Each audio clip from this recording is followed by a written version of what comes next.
Welcome. Today we'll verify the trigonometric identity. Secant x minus tangent x equals cosine x over 1 plus sine x. Let's solve this step by step. First, let's recall some fundamental identities that we'll need. Remember that secant x is 1 over cosine x, and tangent x is sine x over cosine x. Let's start with the left side of our identity. We'll substitute these fundamental identities for secant x and tangent x. Now, to subtract these fractions, we need a common denominator. They already have the same denominator of cosine x, so we can combine the numerators.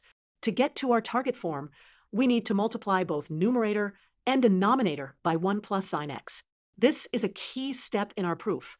In the numerator, we'll distribute 1 minus sine x times 1 plus sine x. This gives us 1 minus sine squared x. Here's another key step. Recall the fundamental Pythagorean identity that cosine squared x plus sine squared x equals 1. Therefore, 1 minus sine squared x equals cosine squared x. Substituting cosine squared x for 1 minus sine squared x in our expression, we can now cancel 1 cosine x from numerator and denominator. And there we have it. We've shown that secant x minus tangent x equals cosine x over 1 plus sine x.